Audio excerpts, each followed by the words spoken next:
acho que, primeiramente, essa pergunta sua, Alex, as comunidades, como o Anderson falou, a gente tem grandes potências. Inclusive, a gente, nesse projeto que eu falei da Cidade da Música, que a gente está tendo o prazer de construir juntos, planejamento estratégico, é composto por 4 equipamentos municipais. Um é a Escola de Música Letieres Leite, em homenagem ao maestro, uma casa de espetáculo, o Arquivo Público e a Cidade da Música.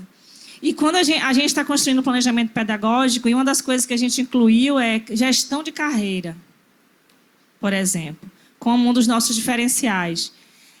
Mídias digitais, redes sociais, porque a gente tem em comunidades hoje, a gente sabe que a gente tem que ter noção, gente, eu acho que a pandemia descortinou muito isso, que não somos mesmo todos iguais e nem todo mundo está conectado com a internet, não. A gente acha que está todo mundo no Instagram, está todo mundo no WhatsApp, está todo mundo com o celular na mão. Não está.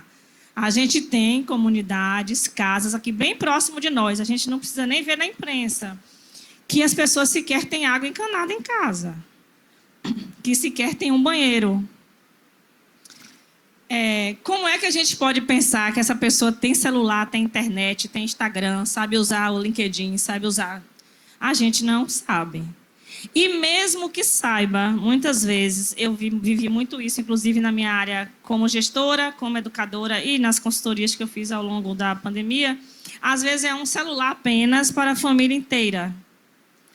E quando a gente dava aula, né, no período da pandemia, era um celular, por exemplo, vamos dizer, numa família mais ou menos padrão, né? O pai tinha um celular, ele saía para trabalhar. Quando ele chegava em casa de noite, o filho tinha que fazer a atividade da escola, a mulher tinha que responder as questões do trabalho, tudo no mesmo celular e que ninguém tem acesso. Então, eu acho que as comunidades, para sobreviverem, especialmente essas que a gente está falando aqui, elas criaram estratégias de sobrevivência entre elas mesmas.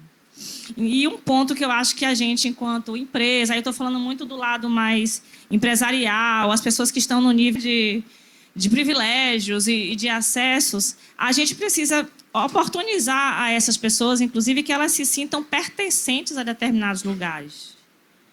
Porque não basta só, por exemplo, conceder uma bolsa em um determinado lugar, mas essa pessoa, quando chega aqui, nessa escola, nessa instituição particular, a empresa tal vai capacitar 500 jovens da comunidade tal em mídias sociais, em tecnologia, em inovação, em criatividade, massa.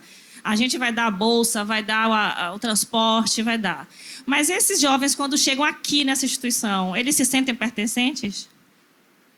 Eles olham ao redor, eles se sentem que eles são dali? Os olhares para eles é bacana, é acolhedor? Ele sente que ele vai ter parceria ali, ou aqueles próprios colegas que estão ali, a própria instituição, na hora de contratar uma pessoa, ao invés de contratar ele, vai contratar uma pessoa de São Paulo, de fora. Então, o empreendimento na comunidade é real. Talvez precisa-se ter a noção, né? A Baiana de Acarajé foi a primeira empreendedora da história do mundo, né? E a gente nunca viu a baiana como empreendedora. E ela foi empreendedora não porque ela queria, porque era uma necessidade de sobrevivência. Então, as comunidades estão sobrevivendo, tem coisas maravilhosas acontecendo. E a gente precisa estimular que a geração da renda rode ali na comunidade. É muito importante também isso para essa questão de as comunidades estão fazendo. E aí é papel muito de vocês. Eu vou fazer essa provocação. Eu costumo dizer, Alex e Paulinha, meio que brincando assim, se eu tivesse tempo, disposição, idade, eu ia fazer um curso de comunicação para criar uma agência específica para tratar as nossas narrativas. Está aí uma oportunidade de negócio. Porque eu faço eventos também, né? Eventos que a gente tem chamado com propósito. Fiz o primeiro carnaval, camarote internacional do Carnaval Salvador, Casa de Gana, a Expo Favela, a Vila iFood, enfim, a gente faz muito evento. Tem umas novidades aí que devem vir para o carnaval. E aí me incomodava muito vir muitas pessoas com textos muito prontos, narrativas muito prontas, querendo contar a nossa história, que a gente sabe. Então, eu acho que a comunicação, a publicidade e essas empresas que eu tenho a felicidade de prestar serviço hoje, de ser consultora, todas já entenderam isso.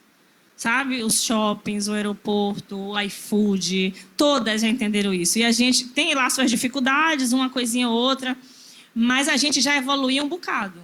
nesse sentido, porque a gente precisa, essa coisa de você ser voz, e aí eu vou trazer para um recorte racial. Pessoas brancas têm mais acessos, não vou entrar na aula de história aqui, né? Então, e a gente, as portas para nós demoram um pouquinho mais de abrir. Então, quando pessoas brancas, pessoas de empresa dizem, eu posso contribuir como? Vocês podem abrir muitas portas que para a gente vai levar anos para a gente abrir. Mas se vocês abrirem, a gente entrar, meu amigo, aí, ó, já era.